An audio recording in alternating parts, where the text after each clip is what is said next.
Well, hello there and welcome, folks, to another episode of 162 Times, your daily baseball recap and preview show. I'm your host, Daniel Turner. Great to be with you. Coming to you on a Thursday evening in Ottawa, bringing you the action from Game 2 of the Mariners-Yankees series. And going to tee up Game 3, which went a little bit earlier today. But as you know, we do our recaps the day after most of the time. So got that to talk about, got the out-of-town scoreboard to talk about. We're 10 games left in the season. This is episode 152 of 162 Times. So we're going to talk standings and whatnot every single day, I'm pretty sure, just to kind of keep things in perspective. One of the toughest games I've watched all year for the Mariners last night. A game they probably should have won, but ended up losing 2-1 in 10 innings to the Yankees at home. Could not score in the 10th inning, and we'll get to that. But first, the loss does drop the Mariners to 77 and 75, still second in the American League West. The Yankees go to 89 and 63, first in the AL East. I believe they clinched a playoff spot with the victory last night. Good for them.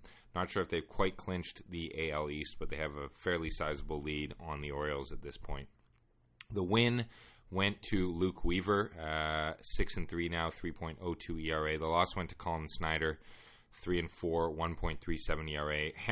Ian Hamilton got the save, his first of the year, 3.97 ERA on the season for him. Yankees only had 3 hits for 2 runs. Mariners pitching was outstanding in this game. Mariners had 6 hits for 1 run and 1 error on offense. The error was a Cal Raleigh throwing error on trying to get a guy at second. It was a pretty brutal game. The starting pitcher, Bryce Miller, went 6 innings, 2 hits, 1 run. 4 walks, 8 Ks. It was a great outing for him. 3.06 ERA on the season. He's a stud. Nasty Nestor Cortez, the lefty for the Yankees, went 6 innings, 5 hits, no runs, 3 walks, 6 Ks. 3.77 ERA on the season for him. Then it was Conley, 2/3 of an inning, 1 walk, 1 hit. Holmes, he had a blown save for the Yankees because he gave up a solo home run in the bottom of the 8th to Justin Turner to tie the game. So 1 hit, 1 run, 1 walk, 1 strikeout, and a homer. Weaver, who ended up winning the game, went an inning and 2/3, 1 walk, 4 Ks.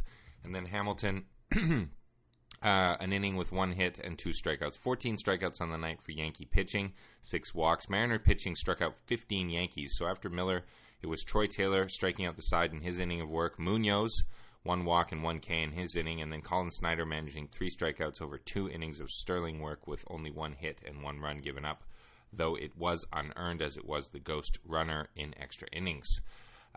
So what happened? How did we get there? Well, scoring early, top of second, Anthony Rizzo smacked a solid single into right field, allowing Jason Dominguez to score, made it 1-0 New York. Then all the way to the bottom of the 8th, it was scoreless.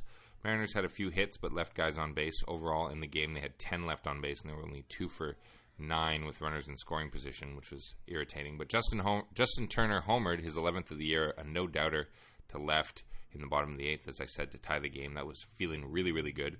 But top of 10, Anthony Rizzo doubled in Jason Dominguez. So it was that same combination, Rizzo and Dominguez. Really irritating. Made it 2-1 New York in extras. And then the Mariners were unable to score. And the reason they were unable to score is because in extras, they had Julio Rodriguez as the ghost runner on second. Randy Arozarena managed a single to start to lead off the top of the... sorry, not Randy. Can't remember who got the single. I think it might have been Cal. He kind of knifed a single into left field. That's right. He knifed a single into left field. So it was first and third with nobody out in the bottom of the 10th. So all they need is a fly ball into the outfield, basically, and Julio's going to tag and score and tie the game. A base hit would do just the same thing. Unfortunately, probably the weirdest and most frustrating thing I've seen all season happen. So Arozarena strikes out. Fine. But he strikes out swinging, and he lets go of his bat for some reason. He took a bad swing at it, and he lets go of his bat, and his bat flies down the third base line at Julio, who's standing on third. Now, he had a bit of a lead when the pitch was thrown, and the bat sort of comes at him. And so he loses his mind. He forgets what's happening in the game, and he hops and skips his way out of the path of the bat into the foul ground down the third baseline. But the ball is still live, and it's in the catcher's hand. Because it wasn't a foul ball or anything like that. So he's way off the bag. And all the catcher has to do is jump up the line a little bit, and he throws to Jazz Chisholm, the third baseman, who tags out Julio, who's trying to slide and dive back into third. So it goes from being nobody out, man on first and third in a one-run game, to 2 out, man on first in a same one-run game, and then the next batter struck out and the game was over. It was literally one of the dumbest things I've ever seen happen on a baseball field. And apparently it comes on the heel. I didn't really watch the 11-2 game entirely. I kind of fell asleep, to be honest with you. But apparently at one point they had the bases loaded in the 3-0 count, and Victor Robles tried to steal home on a 3-0 count, and he was thrown out at home, very obviously. So it was 2 days in a row, and that sort of killed all momentum in the game for the Mariners, and they ended up losing really, really big.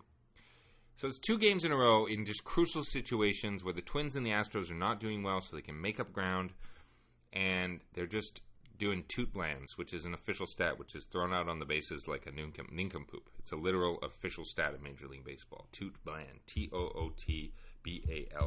BLAN. Like a nincompoop. Anyway, just an absurd lack of mental awareness, and you could see Manny Acta, the third baseman, being like, "What are you doing? Go back to third!" And he dives back, but he's out. And there was a tweet from one of the Mariners beat writers today saying something along the lines of Dan Wilson, manager, said Julio came in to his office and apologized after the game. You're goddamn right he apologized after the game. I mean, it's just an absurd thing to do at a situation like that.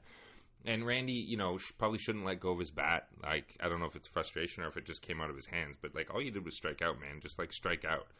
If he'd struck out and that was it, it would still been first and third with less than 2 outs. So the sac fly was still in play to tie the game.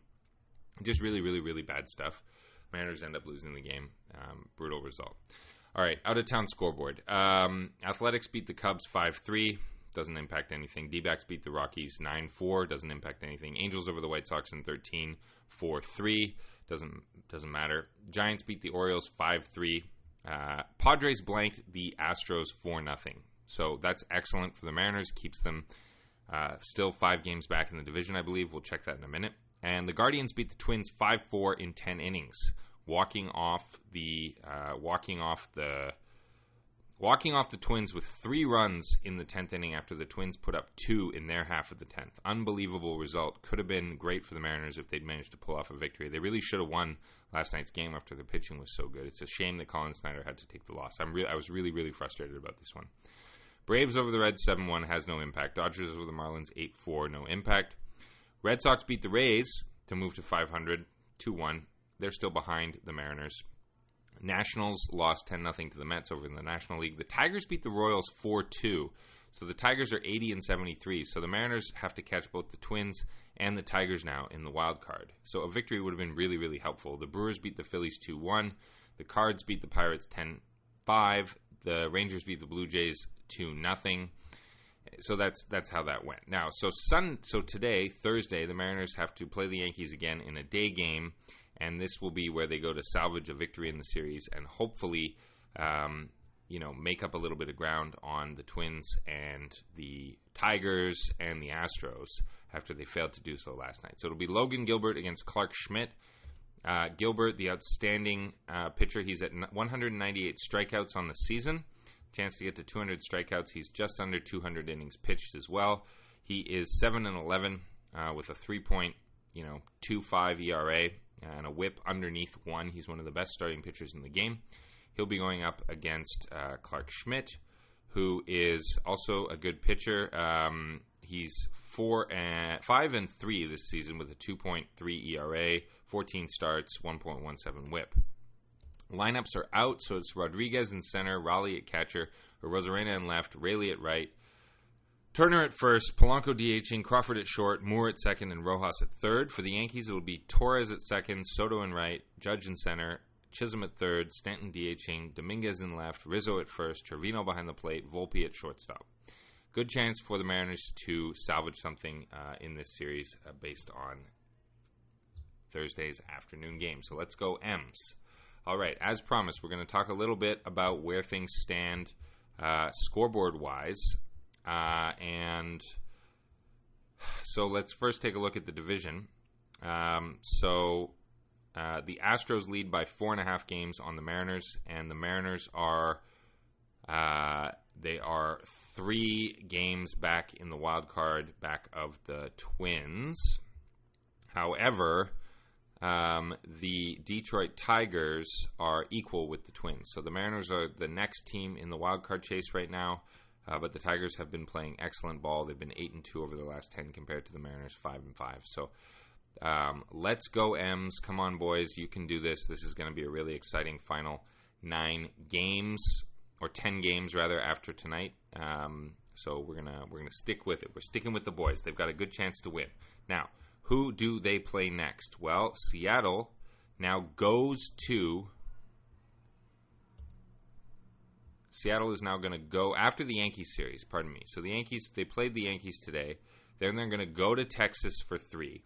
Friday, Saturday, Sunday, they're going to Texas. Then they go to Houston for 3 key games. 3 games in Houston, Monday, Tuesday, Wednesday. They're off Thursday, and then the final series of the year is at home against the Oakland Athletics.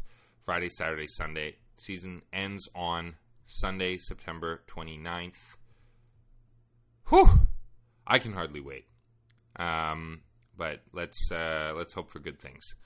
All right, check in with you tomorrow.